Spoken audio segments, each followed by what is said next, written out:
Abba, eh bien, la construction de leur nom, un peu étrange, avec au centre ces deux consonnes, je suis sûr que ça pourrait intéresser le sémioticien qu'est Umberto Eco. L'auteur du Nom de la rose vient de publier un essai, Construire l'ennemi, et nous, on s'est demandé eh bien, comment a été construit Eco, entre érudition et succès, au nom d'Eco, Sabrine Kasbaoui. Umberto Eco, c'est d'abord Le Nom de la rose, cette enquête policière sur fond médiéval, adaptée au cinéma et qui s'est vendue depuis sa sortie en 1980 à plus de 15 millions d'exemplaires. Pourtant, Aristote a consacré son second tome de la poétique à la comédie, et il en fait un instrument de vérité. Mais Umberto Eco est surtout un grand penseur, linguiste et philosophe à l'érudition surnaturelle. Dans son dernier recueil d'essais intitulé Construire l'ennemi, il aborde des sujets aussi bien politiques que philosophiques ou littéraires.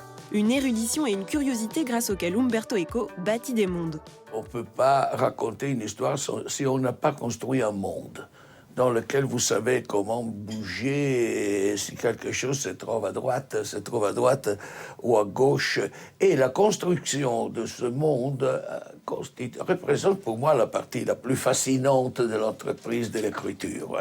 Parfois, je reste 2 ans ou plus sans écrire, mais je prépare cet univers. Pour mon roman « L'île du jour d'avant », c'était évidemment l'univers de cartes géographiques, de toute la recherche des endroits, etc. Et ça, c'est l'aspect fascinant, parce que peu à peu, on construit ce monde et on y vit dedans sans que les autres le sachent. Essayiste prolifique, Umberto Eco a publié sa première fiction à 48 ans. Pourtant, depuis son plus jeune âge, il n'a eu de cesse de raconter des histoires.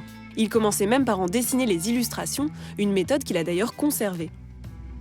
J'avais les modèles des livres d'aventure que j'avais, et peut-être parce que mon grand-père était un typographe, et donc j'avais cette attention pour les livres en tant qu'objet imprimé. Alors je faisais moi-même le livre, alors j'imitais l'imprimerie et tout. Et j'ai commencé à faire des illustrations parce que c'était plus facile. Et ça pouvait donner même un appui à l'imagination pour savoir qu'est-ce qui s'est passé. Il avait un vrai don pour l'irrévérence et les images de comédie. Umberto Eco se passionne pour les ressorts de la narration et de la fiction, une passion qui nourrit d'ailleurs sa réflexion philosophique autour de la question du vrai et du faux. Un philosophe est toujours intéressé à savoir qu'est-ce que c'est vrai, qu'est-ce que c'est faux. Le seul problème, c'est qu'il n'a pas le temps de terminer la recherche, il meurt avant de l'avoir établi. Mais j'étais toujours fasciné par les problèmes de l'ontologie de personnages de fiction. Est-ce que c'est vrai que Jésus-Christ est le Fils de Dieu? Le pape dirait oui, mais le Dalai Lama, non. Est-ce que c'est vrai que Superman et Clark Kent, tous les deux seraient d'accord? Voilà.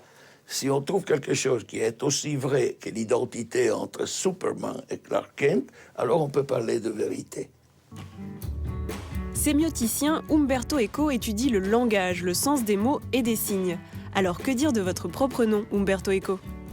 Mon grand-père paternel était un enfant trouvé, donc le nom avait été donné par un employé de la mairie, comme il arrive d'habitude.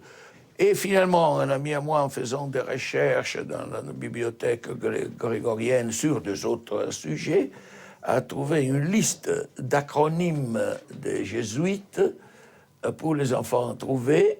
Un, c'était Ex Caelis Oblatus, donné par les cieux.